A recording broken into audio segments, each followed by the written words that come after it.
Definitely want to kick off this webinar, and I'd like to introduce to you our C3 host, Ryan Dengate. Thanks, Taylor. Thanks, everyone, for joining this afternoon. It is a beautiful day here in Michigan, but it's also a great day to talk about resiliency. Nothing like, for myself personally, just waking up and finding out that your internet is down at home. So, some of that compound effect, something that we'll talk about with the Sungard team here. But about me, I always think of myself as a relentless problem solver. I like to be quick on my feet and agile, so having a plan, but being able to be again quick on your feet and being able to pull information from other areas. Definitely one of the goals today is just help build that education, help build that awareness of what others are doing, what you might have been talking about doing, but really want to get in these times better prepared for what you're dealing with today, where you're going with next. So whether it's infrastructure, cloud security, anything around resiliency really, and keeping businesses running. I've got lots of great experience, and I love to share those stories and what we can do. And I'd like to show you the entire ecosystem and show you what C3 can do for our clients. We're not just a reseller or anything, but we have this entire ecosphere of different services. And what we do is really collaboratively work together with our clients to help them make really great technology buying decisions. Jeff, if you want to, yeah, next slide, please. John? Perfect, thank you. So yeah, C3 is an agnostic technology advisory firm.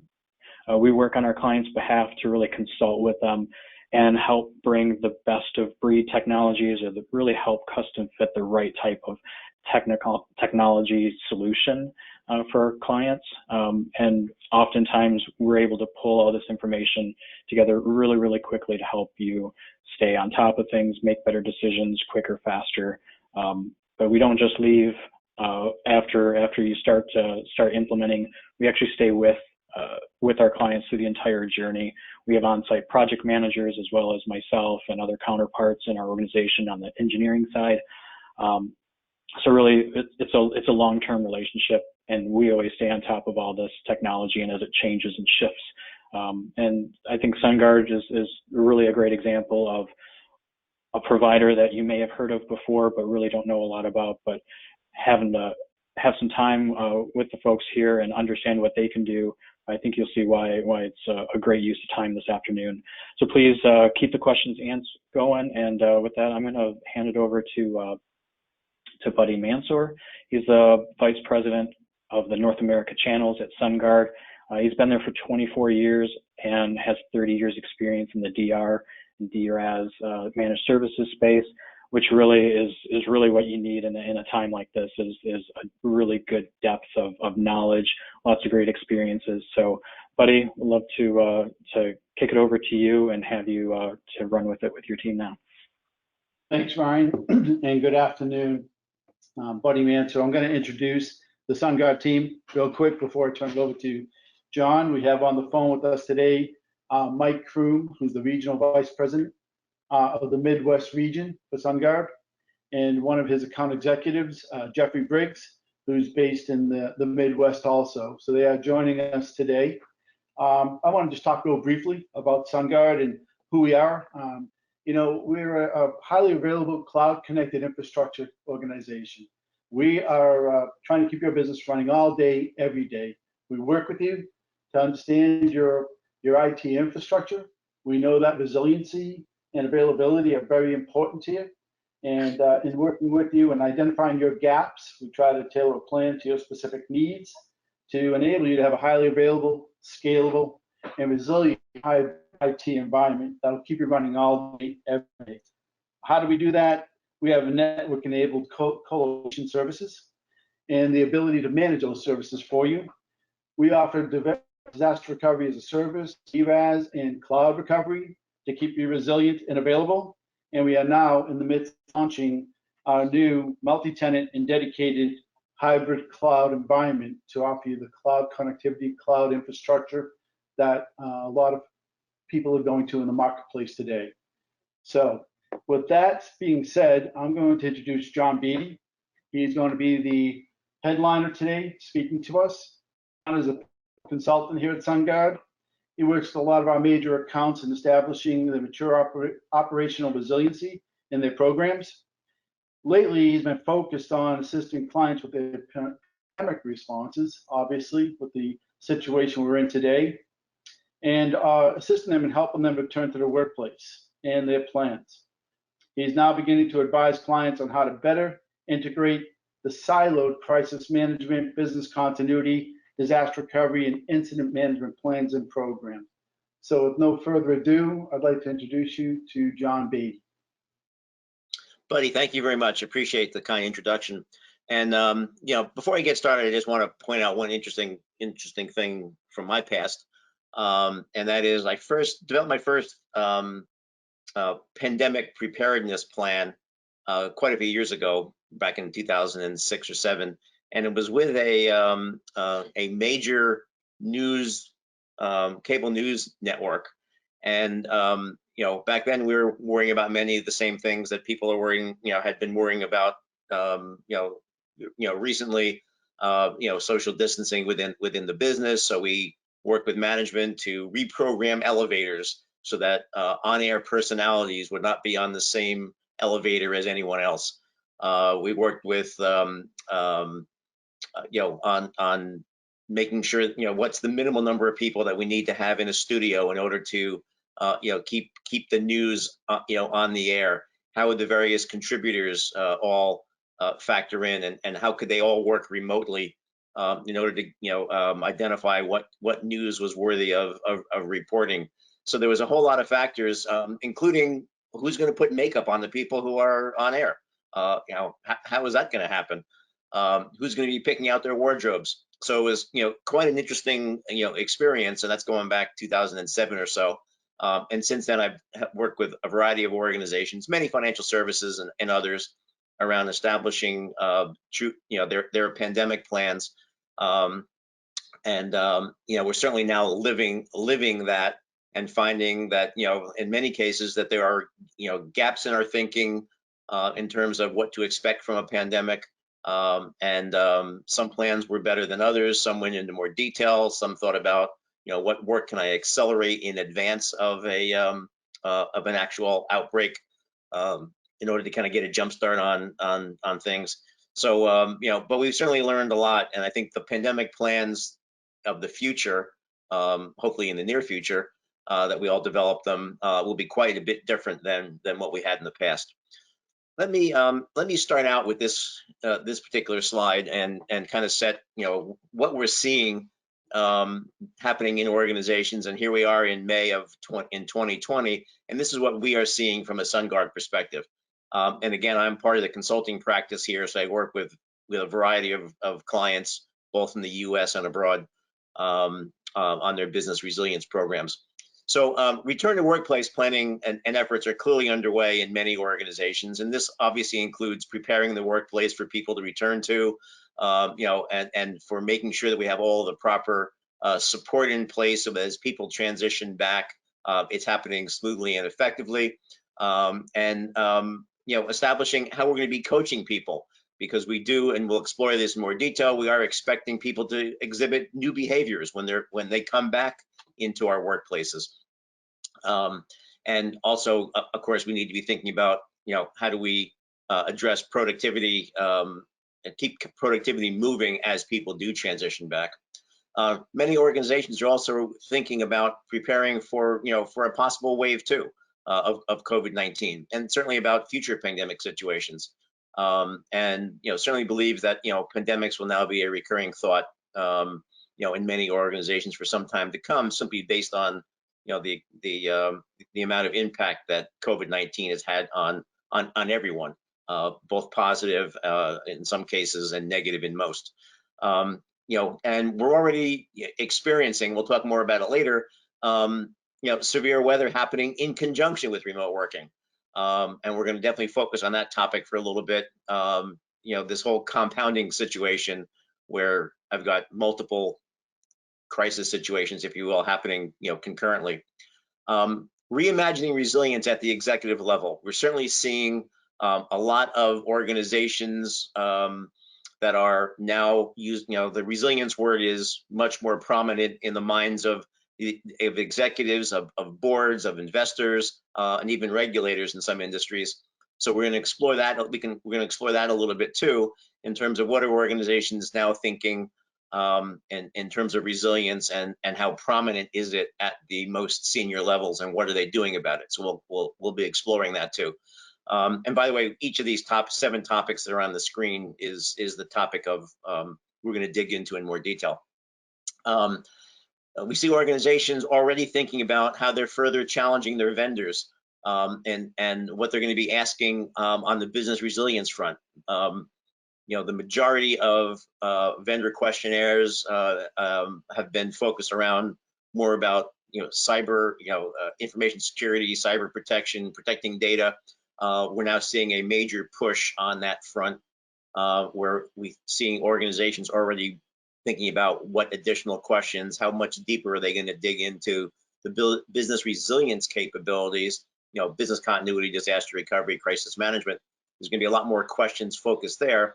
And I have the interesting opportunity to work with an organization called Shared Assessments, and they basically establish guidelines, questions, control-related questions that are recommended to be asked of vendors.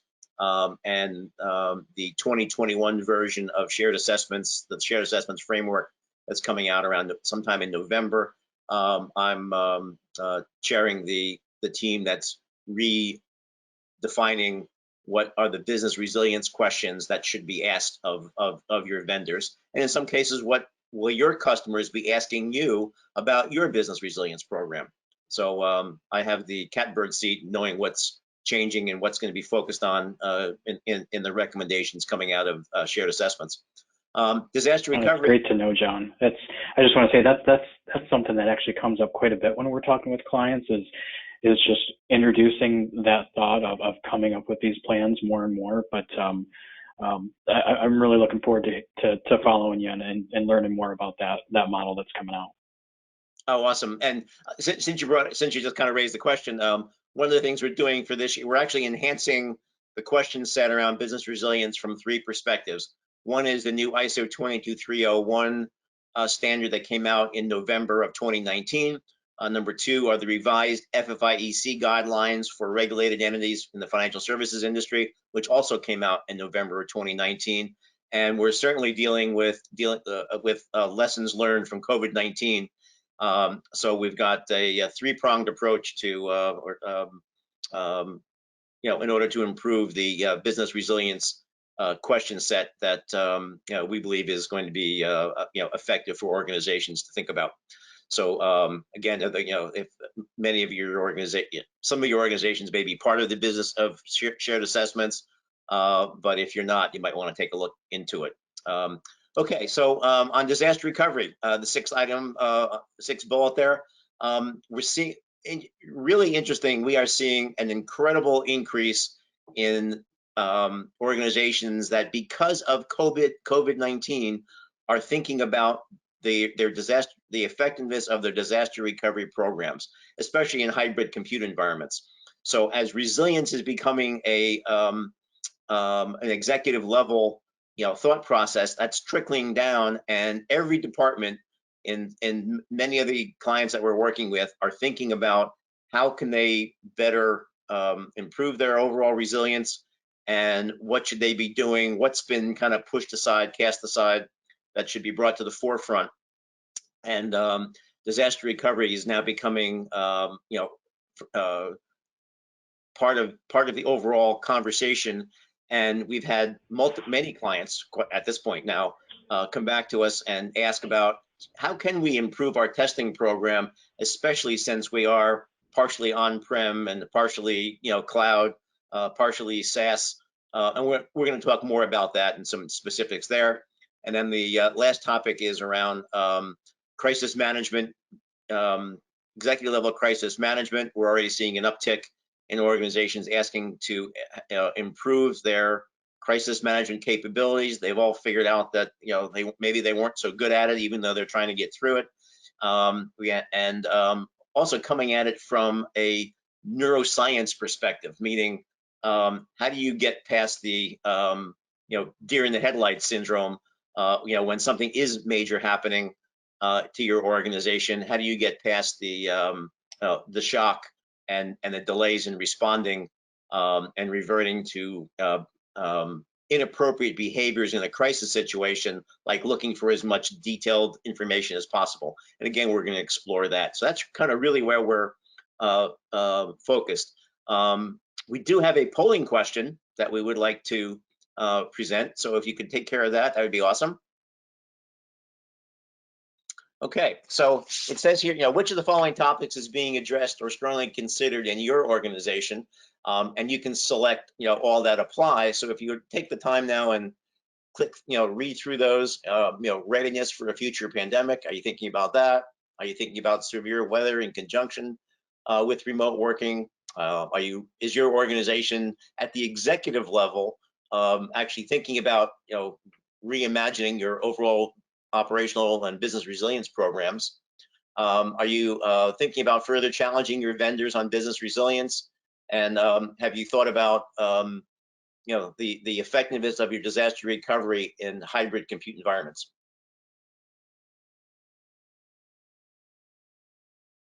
So while this pulls up and people are responding to it, John, here's a quick question for you. So out of these few themes that we've already discussed thus far, you know, what have you seen as one of like the most popular topics, you know, that's being strongly considered in, you know, organizations across right now? Well, there's certainly a lot of talk about readiness for future pandemic outbreaks and severe weather. You know, you can tune into webinars galore and hear about those things. Probably the one that's the most interesting to me, or two that are most interesting to me. One is that, you know, we truly have the executive level buy-in these days on reimagining resilience and really thinking about it and bridging, you know, spanning silos. And probably my best war story on that, which I have many, by the way, is a financial institution that a regional bank.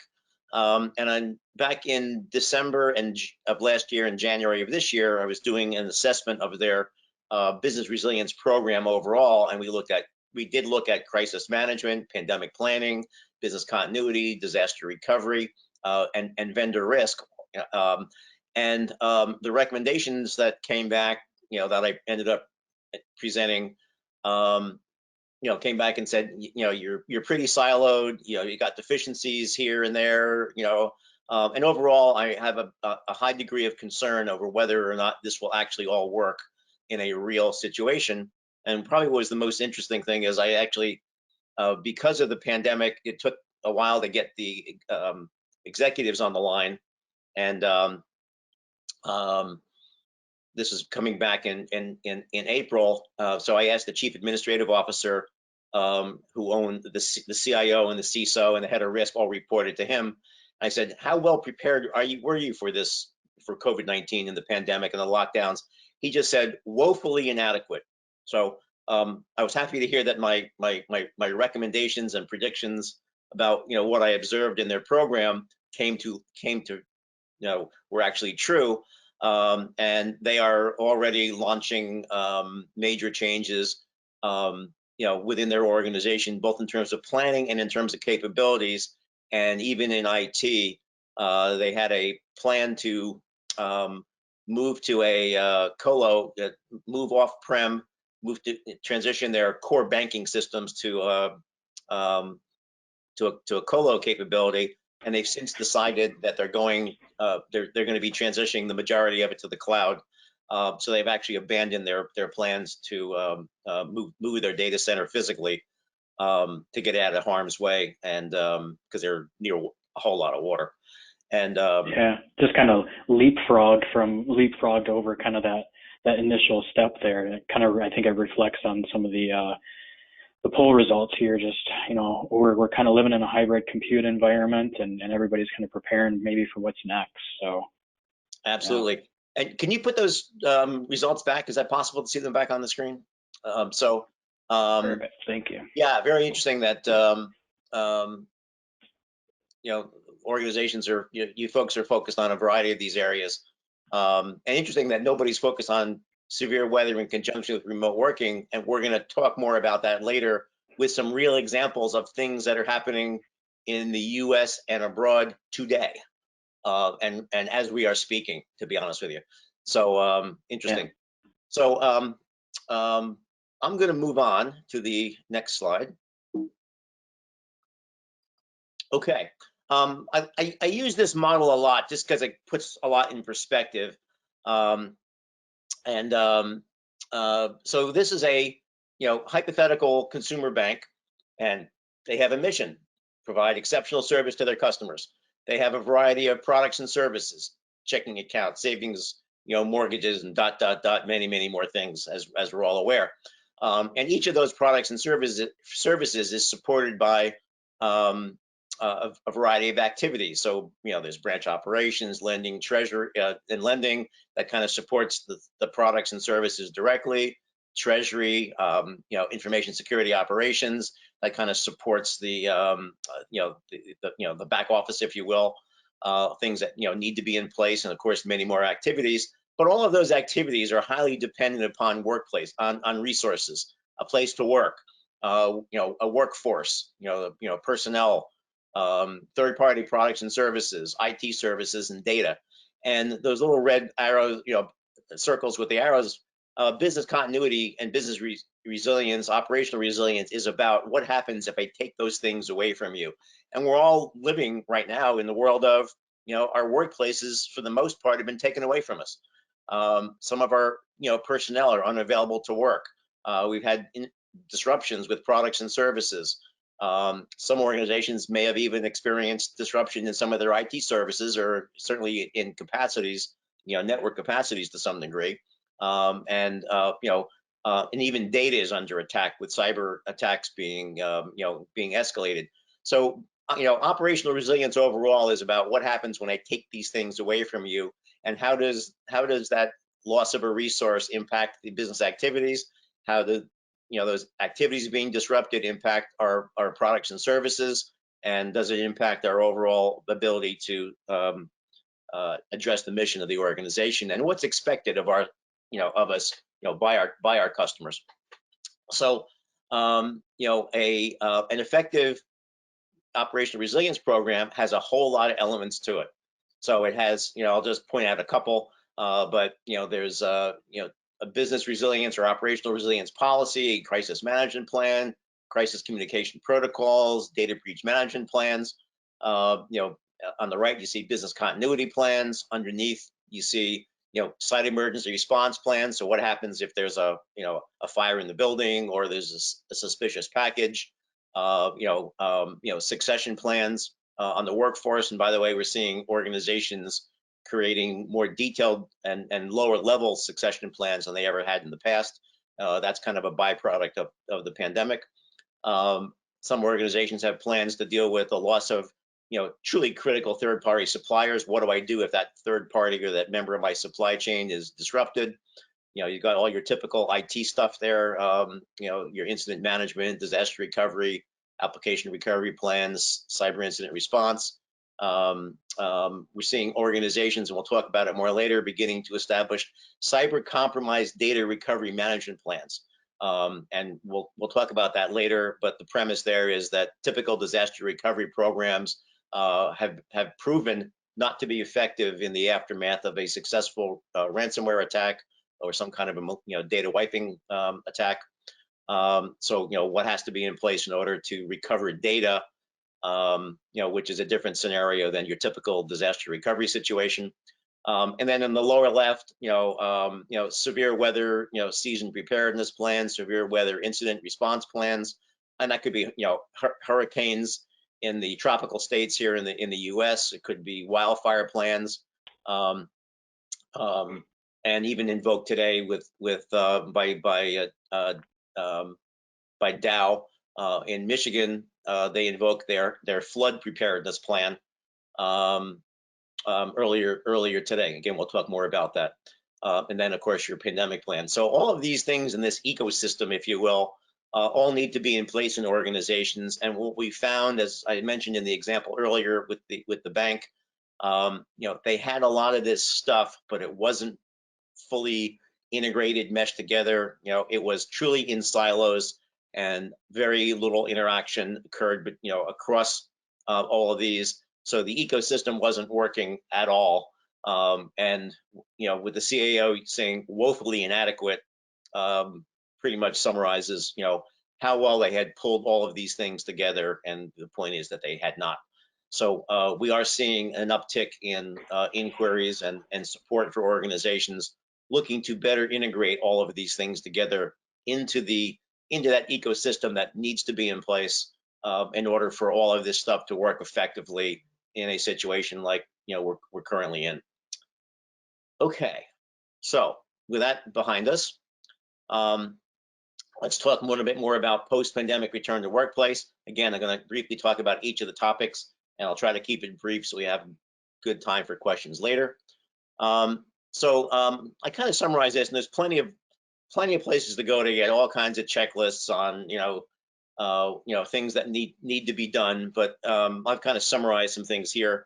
As you put together your return to workplace plans, you need to think about physical distancing and density reduction, both while people are at rest, meaning they're at their place of, at their desk, in their office, they're at their assigned place within the building, within our facilities.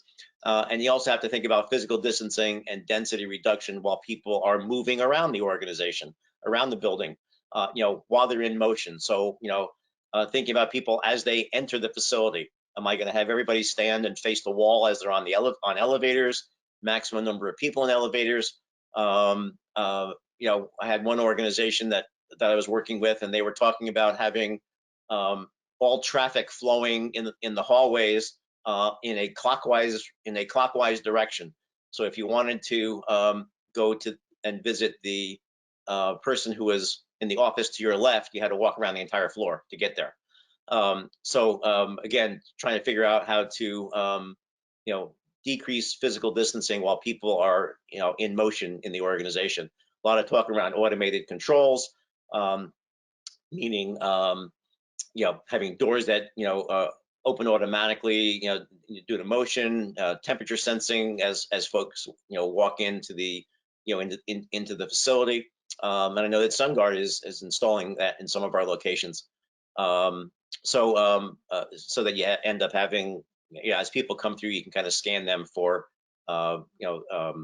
temperature, body temperature that exceeds a certain threshold, so you can kind of cull them out but not disrupt the general flow of people coming in.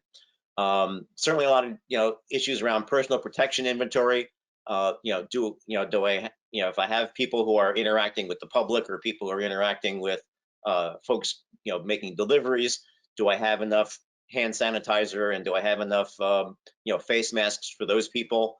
And based on the inventory that I have, that is a gauge to how many people you should bring back into the office. If I only have a certain amount of hand sanitizer, then I may not want to bring everybody back into the office because there won't be enough to go around and for people to feel safe.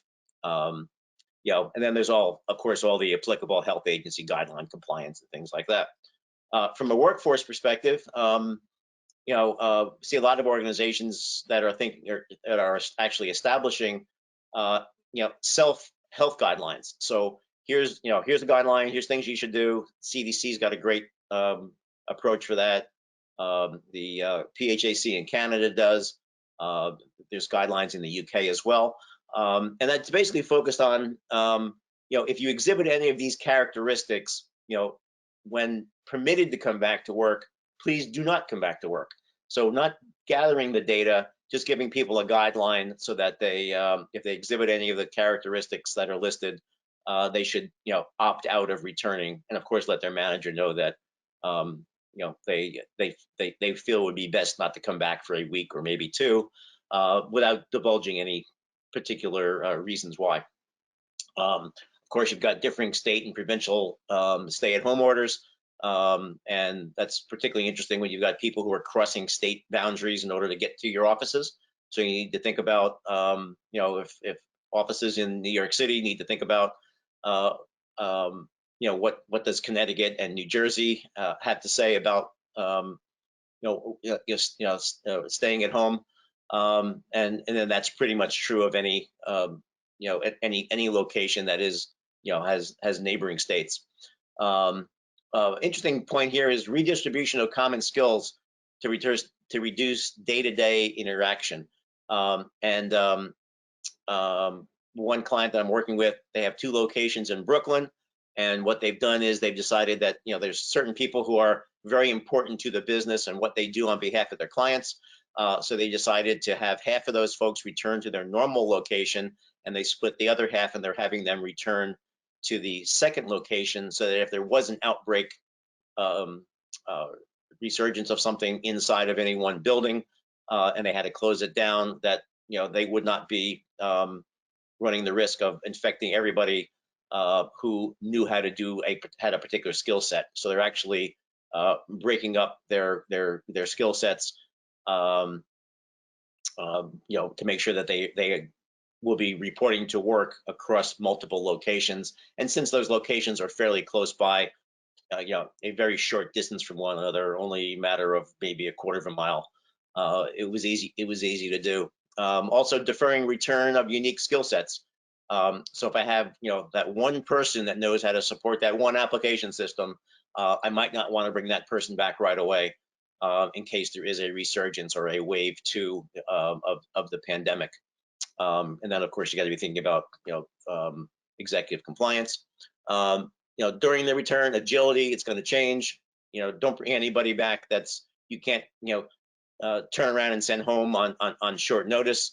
You need to figure out how you're going to deal with anxiety over COVID-19 wave 2, should that happen, and figure out how you're going to reduce the water cooler chat within the organization. I kind of liken this whole return to workplace as a re-onboarding of your personnel. When somebody joins an organization, when they're new, they're going to start, on a particular date. HR works with them. They get them a lot of background information. When they first come to the office, they kind of show them, here's the best entrance to use. Here's the best way to get to where your work location. Here's where everything is in the office. Well, in many organizations, things are changing inside of the workplace, and we even have new behaviors that are being expected of people. So you almost have to be thinking about, the fact that you're re-onboarding your entire workforce, and you have to think about it from that perspective, and that usually resonates well with our folks. It's a great opportunity. It's a great point that you bring up to keep the communication going, to change the conversation a little bit, but provide that guidance, that reassurance to the employees, but also, like you said, help re-onboard them, help train them. And I think there's a lot of opportunities there to mix in some really good stuff for them. Absolutely. So, John, I do want to let you know that we do have a great question that I want to answer, but it pertains to the hybrid. I just want to make sure that we get to it. So. Oh, yeah, we sure will. And this will move pretty quick now at this point, because I'm not going to go through everything.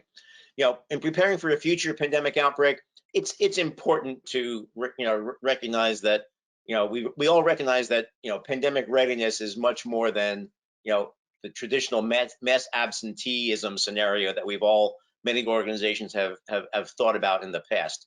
I probably see that in more organizations where that is the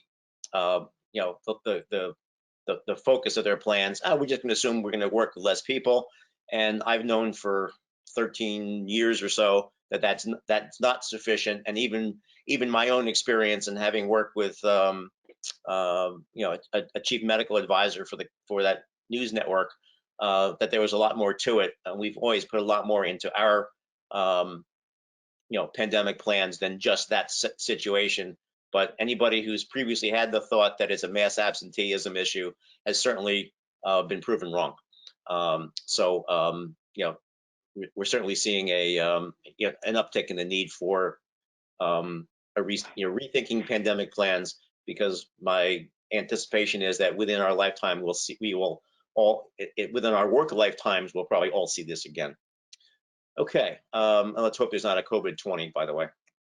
Okay. Severe weather in conjunction with remote working. So I actually think we have a polling question at this point.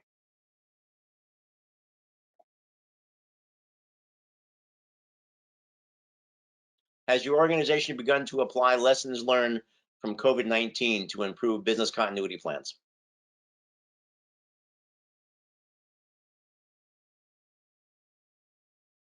And you can only choose one of these answers.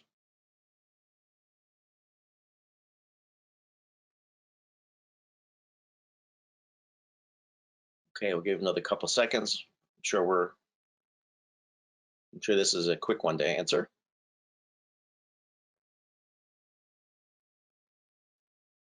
Awesome, good answer. Great. That's super. Yeah, no, I'm delighted to to hear that, and hopefully we're reflecting that in our crisis management, business continuity, pandemic plans if we already had them. All those are in need of improvement. So severe weather in conjunction with remote working. So I'm glad we're all thinking about the lessons learned, because we need to be able to respond to a compound crisis. So whether here and whether there, that's my topic here. It's important to understand your workplaces and where what might befall your organization, but you also need to think about that of your third parties. And where are they located? The organizations that you rely on very heavily, where are they located and what might be happening to them? So you need to do some horizon scanning, if you will, beyond just where you have physical locations, but keep in mind that you need to be paying close attention to those most critical third parties and where they are. And we'll see an example of that in a moment. Again, compounding tropical storms, major floods, wildfires, snowstorms. We have to be prepared for all of that while we are, regional power outages, ISP outages. I'm expected to work from home, but now all of a sudden I have no power, or my, my internet connection is, either not there or barely working. We need to be thinking about those things as well. There's some other aspects of this that we need to be thinking about. Certainly testing. And I believe, that lower left-hand corner, do you have concentration risk? This is probably the biggest revelation that I've seen coming out of the pandemic, is organizations are realizing that they have concentration risk everywhere. I mentioned earlier about the organization that is, splitting its, some of its key workforce, that they are in 2 different locations. Fortunately, they're nearby locations, because they recognize that they have concentration risk. All of that expertise that's very, very critical to what they do on behalf of their clients was all housed in a single facility. So they are, reducing that concentration risk by splitting that workforce. And there's just so many examples of concentration risk from having a single vendor that does something, on behalf of your organization, and you can have all the SLAs and all the contract terms you want. Mm-hmm. If they can't meet the requirement, they can't meet the requirement. And in many cases that, the penalty clause doesn't quite cut it. Yeah, the one thing that kind of comes to mind for that is like a contact center. I think I read somewhere that the IRS couldn't take phone calls because they weren't prepared to have people work from home. It's kind of thinking of those situations too. Like that concentration risk is really great. Yeah, so if there's any one thing to take out of this, presentation, it's really on that topic. And of course, testing is important to make sure that, on any situation that you're prepared for, what may happen, but also be thinking about, how do you test in the future to make sure that you're ready for these compound situations. And we're seeing an uptick in the number of organizations asking for tabletop exercises at the higher levels, in order to deal with compound situations. This is a terrific slide. These images are as of today. On the right-hand side, you see the 2 dams that have been breached in Michigan. Again, I mentioned Dow. The Dow company, with one of their locations downstream, has already implemented their flood plan, based on these dams breaking in central Michigan. And on the left-hand side, you see Cyclone Storm Amphan, that is likely to intensify to a super cyclone, and that means that many businesses in India will be shut down. If they haven't already as of today. So if you're relying on them and I think this is in southern India, but there's going to be major cities in India that are impacted, and so therefore you might expect some of your third parties that you might be relying on who are in India to have some service disruptions as a result of this. So again, we can go on a long list of weather events and things that might be happening, wildfires. But again, you should be thinking about how's that, what does that mean on top of the pandemic? And again, these are real life examples. These are images from that are things that are happening as we speak. Okay, reimagining resilience at the executive level. We're seeing definitely resilience being a C-suite word right now. Again, we talked about concentration risks. There's certainly the realization that check the box business continuity and disaster recovery programs truly do provide little value at time of need. And it's essential to integrate all of these things together to make sure that they all work and that they're all talking to one another. That your vendor risk management program that might be controlled by procurement is leveraging information that's coming out of your BIAs and leveraging information that's within the business continuity program that you have in terms of who those critical vendors are, and that they're leveraging that. And if there are risks and concerns that are identified by by your vendor risk management program, whoever owns it, that information is filtering back and can be reflected in your BC plan. So things like that. We also see that there's clearly been a lack of planning for the unavailability of people who have a sole expertise. And that needs to be addressed in your programs as well. Certainly a lot of business continuity plan shortfalls. I've already been, reviewed business continuity plans from several organizations and identified, where they have fallen short, and make recommendations at how to improve them so that they are better able to handle situations like we're all experiencing. I have the opportunity to look across many industries, across many organizations, and to know what's going on in there. So I have a pretty reasonable sense of what's effective, what's not. I've supported organizations in the past, during major hurricane outbreaks. I supported one organization a couple of years ago who had lost their headquarters facility, lost their data center, and they were out of the building for 13 months, and needed to find ways to have several thousand people working in a very in a very different way. And by the way, they were really well prepared for the pandemic and were way ahead of the curve because they had been bitten so severely during Hurricane Harvey several years ago. So they had that. I'll just make one quick point here because I know we're getting short on time.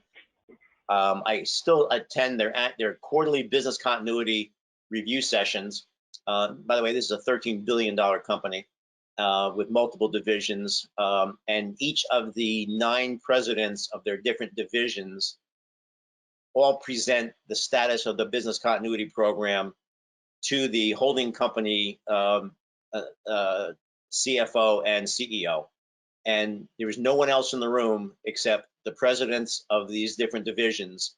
And they talk about, here's the exercises that we ran, here's the enhancements we made to the plan, our plans. They talk about all of the business continuity and disaster recovery activity from their different divisions, and the presidents of those companies all present it to the holding company management.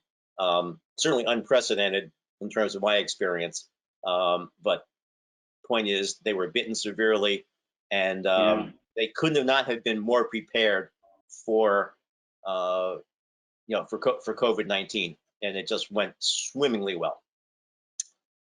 Okay, and the last thing is that we are seeing boards and risk committees paying attention to business resilience, resilient czars being established in organizations, and organizations are rethinking their risk appetite. Okay, on the vendor thing, I'll just go through this pretty quick because I know we have time for an example or a couple of questions. We're certainly seeing a lot of activity around, as I mentioned before, further challenging vendors on business resilience. And I think everybody will get copies of these slides, so I won't go into details. And since many of you folks are IT focused, we're certainly seeing a lot of issues around organizations realizing that their disaster recovery programs have not kept pace with their cloud first movement, with moving to having those complex environments that span on-prem, cloud, and software as a service. And we're also seeing a new interest in making sure that and challenging disaster recovery programs because it's been determined in many cases, actual cases, and I've worked with quite a few clients on this topic. Typical DR does not work in the aftermath of a cyber data being compromised through a cyber event, and making sure that that's being well taken care of. So let me pause there and revert to questions that may have come in. Yeah, so the one question that I think we can have a good conversation around is, with everyone like you described, they've maybe got DR and colo, they're in some sort of transition, that hybrid model. What if maybe some examples of Sungard clients that have that scenarios where the cutover failed, whether it was on-prem to the cloud, or you had something in the cloud like GCP or AWS that failed and you needed to fail back somewhere? Maybe an example or two of how did the organization, how did you guys support that client, and then how did the organization respond? Okay. Keeping in mind that I'm part of the consulting organization, so I tend to work with our clients, directly, and on anything from their BC programs to their disaster recovery programs. One example is we're working with a client right now. Actually, just let me put this in context of clients who have come to us in the past month with challenges that they are having us address. So one organization is having us, and we'll be starting, I think, probably next week or the week after. They need a plan so they can, effectively manage their transition from AWS East to AWS West. So they want to make sure that they've got everything in place, that they know how this is all going to work, how they're going to validate that everything is working, how they're going to be interconnecting with software as a service and with their on-prem. So they've introduced the scenario to make sure that they have plans, and will be and also want guidance on how do they test an east to west recovery scenario. So if something happens again at AWS, yeah. So that's one example of and that's there'll be multiple phases to that. There'll be just AWS to AWS, and then there'll be the integration piece. So over time, they want a multi-year program that will allow them to be confident and to be able to convey effectively to their management that they have the ability to recover from a variety of scenarios. Again, most notably, they've been pretty good with the on-prem stuff, but we'll be relooking at that because a lot has also transitioned to AWS. And then again, there's that AWS to AWS. It's just not flipping a switch and it all magically happening. So that's one example. We've got another major client who is having us take a look at truly about how do they test in this hybrid environment, and how do they, in their cloud first, approach, how do they keep DR in concert with the changes as they're occurring? So they've been moving a lot to the cloud, but they've ignored disaster recovery. So we need to both play catch up as well as help them to make sure that they can integrate DR with their cloud first initiative, because right now they're very disjointed, not integrated. Yeah, help orchestrate all that, because like we saw through all of this great information, it really takes people at every different layer, every different piece of the organization to come together and really, understand, we have my workforce is offsite, this impacts them this way. It's not so much, maybe from more of my background, it's not so much IT saying, here's what we can do. Is this good enough? Now the business is really engaged and saying, here's what we need to provide to keep the business going. How can IT support that? I think it's a great way to bring everybody together to do that. So the more situations, the more things that we kind of, these tabletop exercising and planning, I think there's so much value that comes out of this, and using these examples and all this great information to help people be even more prepared, whether it's the next pandemic or weather or whatnot. Personally, I know we all want to see everybody succeed and keep going, and that's why we're bringing this information to everyone that we can. So, absolutely. And again, there is the concentration risk issue within IT. Is everybody that's going to be our team all located in the same geography? Are they downstream from those dams in Michigan? Yeah. Do I have my entire database schema in someone's brain and not written down? That's it's one you don't want to be stuck with, that's for sure. Absolutely. And we know that's the case in IT, especially with some legacy systems. Yep. So I think we got one more poll to wrap up here in the last few minutes. Is that correct, Taylor? Perfect, thank you. So this one, has your organization evaluated its data backup and disaster recovery program to determine their effectiveness in responding to COVID-19? Quick question, yes, no, unsure, or maybe you don't have one yet.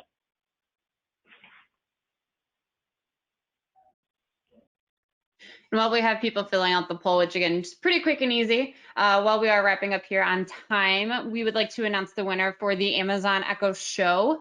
So we did put all the attendees' names in a random name generator. So congratulations to, it looks like Joshua Pott. We will be reaching out to you via email and make sure we get you your Amazon Echo here. And then here, we'll close the poll and let's see some of these results.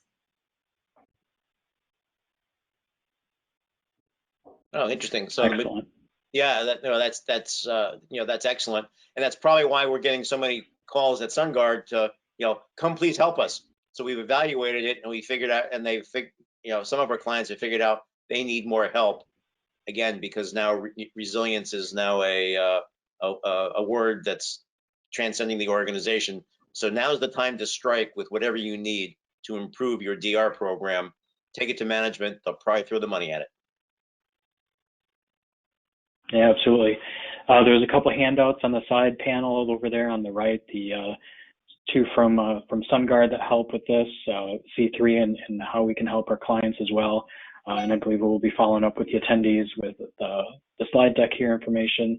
Just wanted to throw it out there while we have like 2 minutes. If there's any other questions, if you could post them into the window, we want to make sure that we get those. But John, it's been great talking with you. There's a lot of great information here, and definitely it sounds like the longer you have that relationship with the client and you understand their needs and not just their systems, but who they are as a business and their mission, it helps them really adapt and change and be resilient, like we're talking about today. So thank you for the time today. Really appreciate it. My pleasure. Thank you for the opportunity.